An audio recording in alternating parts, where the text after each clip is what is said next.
السلام عليكم ورحمة الله وبركاته. يوم جديد وفيديو جديد. صلوا على الحبيب عشان كده قلبكم يطيب. وتعالوا شوفوا احلى تجهيزات لاولادي قبل ما تروح الجامعة بتاعتهم، عشان هم ساكنين بره وكده.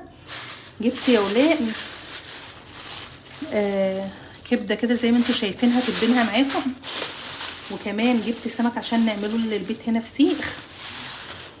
جبت كمان فرخة هطلع منها شاورما والباقي هشيله كده للاكل. وجايبه كمان الجبنه اللي هي الجبنه الصفراء اللي هي ديت، هضربها كده في الكبه علشان خاطر تبقى جاهزه معايا ساعه ما اعمل اي عجين، عيش سوري، سندوتشات شاورما، اي حاجه من دي تبقى جاهزه. وجبت لهم كمان نص كيلو بانيه كده. كل الحاجه دي جاهزه. ده خلاص انا هشيله كده، هو جاي جاهز كده زي ما انتوا شايفين. هشيله وتعالوا شوفوا هنعمل ايه مع بعض. عايزه اقول لكم انا عندي حبه طماطم. اول حاجه كده هحطها، انا غسلاها ومخليها زي الفل على طول كده. هحط عليها بس نص كوبايه ميه او بوله ميه كده، وهسيبها على النار تاخد وتدي مع نفسها، وكمان يبقى عملنا طماطم متسبكه. هحطها على النار ونرجع تاني مع بعض.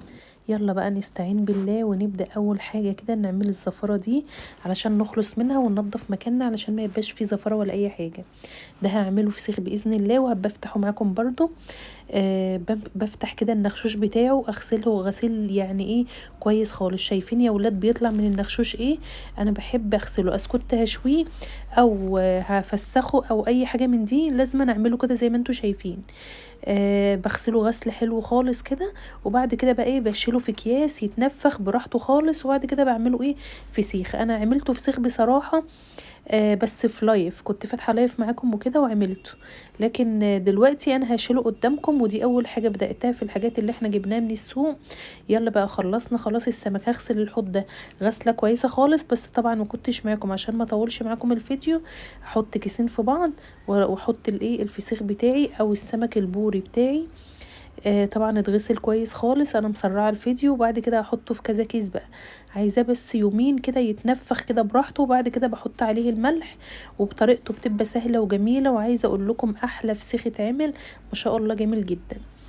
هنا بقى يلا بقى نبدأ بقى في التجهيزات التانية. طبعا انا كنت قايله لكم قبل كده ان انا عيالي الاتنين في الكلية وفي سكن وكده، فما بيعرفوش ولا يطبخوا ولا اي حاجة، يعني ما بيعرفوش يعملوا اي حاجة من دي. الكبدة لو ما كنتش اتبلها واعملها كده في اطباق وتوديها لهم متفرزه، ما يعرفوش يمسكوها لانهم لعمرهم طبخوا ولا اي حاجه من دي.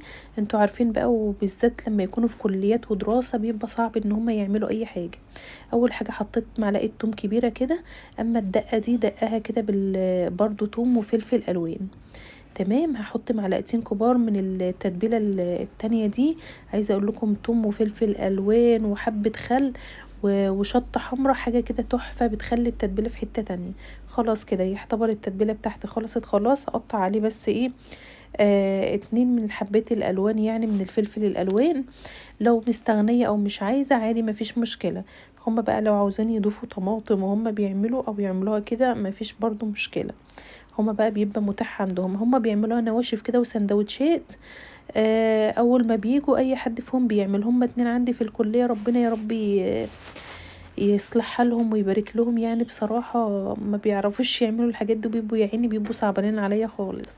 فبعمل لهم الاكل جاهز كده، يا دوبك يحطوه على النار يشوحوها ويعملوا سندوتشات وخلاص. شايفين شكلها عامل ازاي؟ ما شاء الله شكلها حلو خالص.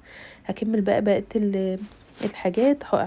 اعبيها لهم في علب كده واشيلها على طول في الفريزر. هنا بقى الفرخه بتاعتي بحب اشتريها كبيره. انا عامله لكم تفريزات لرمضان يا ولاد، وانا بقى حبيت اقطع الفرخه قدامكم عشان اعرفكم انا بعمل ايه في الفرخه. بجيبها كبيره كده شويه واخد الصدر بتاعها ده اشيله. بس عايزه اقول لكم تقريبا الفرخه دي كانت حيه، كل ما اقطع فيها الاقيها اتنطرت. شايفين؟ انا كل شويه امسكها مش عارفه هي كانت بتجري من ايدي ليه. فبقيت بقى يعني قطعتها كده، وطبعا بنضفها تنظيف كويس. انا ما كنتش هعملها النهارده يعني، فانا هفرصها يعني اقطعها وانضفها وافرصها. تمام. بس انا هطلع الصدر لان الصدر ده انا بعوزه في حاجات كتير، بعمل لاولادي منه اكلات وكده. لان انا مثلا لو انا قطعت فرخه زي دي وحطيتها لهم في اكياس ان هم يطبخوها، استحاله. عارفين يعني ايه استحاله؟ ما بيعرفوش يمسكوا الفرخه كده ويطبخوها ولا اي حاجه من دي. وبعدين ما عندهمش كمان في السكن امكانيات وكده. انا عطيهم حلل صغيره خالص، ما يعرفوش يعملوا غير اندومي، طاسه للكبده، للشاورما، للحاجات دي. فما عندهمش امكانيات اصلا، وكمان والله ما عندهم يعني وقت خالص. ربنا يعينهم يا رب ويصلح حالهم وكل اللي زيهم، اللهم امين. هنا بقى هاخد حتة صدر لان ايه العدد، بتم العدد بتاعنا كل واحد قطعة فرخة، والزيادة بشيلها كده. الست المدبرة بتبقى شاطرة في كل شيء وفي كل حاجة، فاهمين يا ولاد؟ مش عيب ان انا ادبر واوفر كده واملى التلاجة بتاعتي خير، وفي نفس الوقت يبقى المنابات بتاعتهم كويسة ومطمئنة ان هم ايه بياكلوها وكده. هنا خلاص دي شطفتها كده. انا اصلا كنت غاسلة الفرخة وبعدين شطفتها بقى مطرح التقطيع والحاجات دي، وخلاص ده الكيس ده هيتشال، يتعمل مرقبة، يتعمل دس، يتعمل كنتاكي زي ما انت عايزه. المهم ان انا نضفتها وقطعتها وشلتها. يلا تعالوا بقى نشوفوا بقيه الصدر ده هنعمل فيه ايه، او بقيه الفرخه بتاعتنا. هطلع العظم او القرقوشه بتاعتنا كده بتاعت الصدر، واطلع اي يعني ايه اي دهنيات، اي حاجه بيضه بطلعها، لان في الشاورما ما ينفعش احط ايه اي دهون ولا اي حاجه من دي من الفرخه. هظبطها كويس خالص كده واقطعها طرنشات او قطع صغيره خالص كده زي ما انتوا شايفين. ودي الشاورما بتاعتي او الطريقه بتاعتي اللي انا بعملها لهم، وبشيلها برضو في الفريزر. بيجوا مثلا كل اسبوعين بياخدوا اكل، كل اسبوعين ببقى عامله لهم ايه اكل وحاجات من دي. لو ما كنتش اوفر واعمل كده بتدربك وما بعرفش اعمل لهم اي حاجه، لانهم يا دوبك بيجوا ايه يوم واحد وتاني يوم بيمشي على طول، فما بلحقش اعمل حاجه. فلما بتبقي عامله الحاجه وشايلاها كده في الفريزر، بتبقى الحاجه ايه قدامك تعمليها وتبقي مش خايفه ولا قلقانه ومفيش وقت. احيانا مفيش فلوس علشان اروح اجيب كده يعني. فلازم ان يكون البيت بتاعي مليان خير وبركه كده يعني. الحمد لله بفضل الله، من يتوكل على الله فهو حسبه يا ولاد. بطلع بصوا الماده الدهنيه واقطعها كده. انا وانا بقطع الصدر ده كانت الكاميرا ما يعني لقيتها باصه في الارض، مش عارفه ليه مكسوفه ولا ايه. فعدلتها ورجعت اقطع معاكم بقيه الايه نص الصدر اللي انا ايه قطعته طرنشات كده اهو. قطعته صوابع وبعد كده ايه طرنشات. شايفين اي ماده دهنيه بعينها خالص، لان لو اي عيالي شافت اي حاجه من اللي بتتمط او الدهنيات دي ما بيرضوش ياكلوها. اقطعها قطع صغيره كده، وبعد كده ايه هروح حطها ايه احط عليها بقى التوابل بتاعتها. تعالى يا ولاد نشوفوا التوابل والحاجات اللي بنعملها. اول حاجه انضف الرخامه بتاعتي واخليها زي الفل كده، واجيب بصلايه اقطعها بقى حلقات جوانح زي ما انتوا عايزين. هقطعها كده ايه قطع صغيره خالص وايه وافكها من بعضها، علشان خاطر لما بيعملوا زي ما قلت لكم ما هم ما عندهمش يعني ايه ولا امكانيات مثلا بصل ولا اي حاجه من دي. انا اخر اجيب لهم بطاطس كده يعني، لو هم حبوا يحمروا حاجه في ريح الاكل يعني. خلاص كده هحط البصل عليها بقى، نحط حبه فلفل الوان كده كمان. وكان عندي حبه لبن ورحت حطها عليها، جميله جدا. احط بيبس رمان وصوص صويا، توم بودره، بابريكا، ملح. خلاص التوابل بتاعتي يعتبر خلصت. احط حبه خل وحبه فيجيتار لانه بصراحه حر كده وجميل. حطيت نص معلقه كده، حطيت ليمونتين او 3 ليمونات كاملين. وخلاص بقى خلاص الكمية بتاعتي خلصت. هقلبها تقليبة كويسة خالص كده، جاهزة على التشويح. ويعملوا برضو سندوتشات، بجيب لهم عيش سوري يعملوا بقى وياكلوا يعني ويتبسطوا. وبدهم كمان عيش من عندي هنا بياكلوا كمان، بيعملوا سندوتشات كده وياكلوا. ودي كمان خلطة كهي عملتها لهم اهيت، وهشيلها في الفريزر. كل ما ده بعمل حاجة بعملها لهم كده. هنا بقى ركبت الكبة من غير ولا سكينة ولا اي حاجة، رجعت فكيتها تاني وركبتها. بصوا بقى اليوم كان شاق بصراحة، والحمد لله كان جميل وحلو الحمد لله بفضل الله. زي ما قلت لكم كده، من يتوكل على الله فهو حسبه. عندي بقى حبة جبنة رومي كده، هضربهم ضرب كويس كده في الايه في الكبة، وبعد كده هعبهم في اكياس. انا بضربهم بشيلهم في الفريزر بالشكل ده، بتنفع معايا في عجين مكرونة بالبشاميل، عيش بلحمة. بصوا عباه في اكياس كده، شايفين الشكل بتاعه. هشيله برضه في الفريزر وهدي لعيالي منه كيس علشان ايه يعملوه مع الشاورما، يحطوا على الشاورما كده وياكلوا.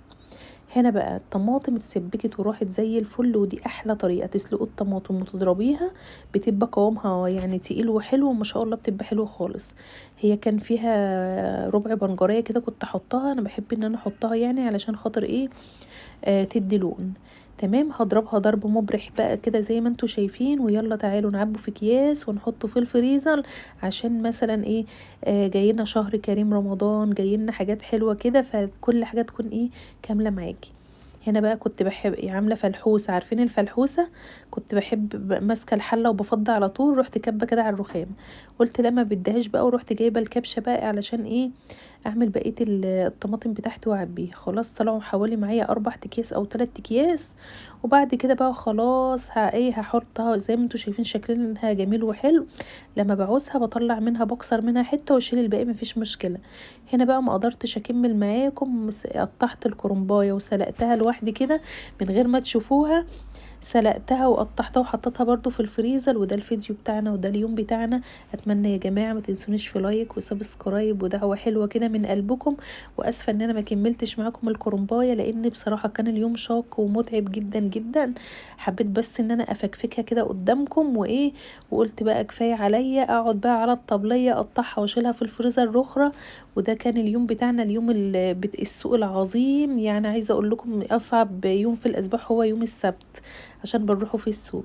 خلاص كده الفيديو بتاعنا خلص. ما تنسونيش في لايك وسبسكرايب ودعوة حلوة من قلبكم. والسلام عليكم ورحمة الله وبركاته.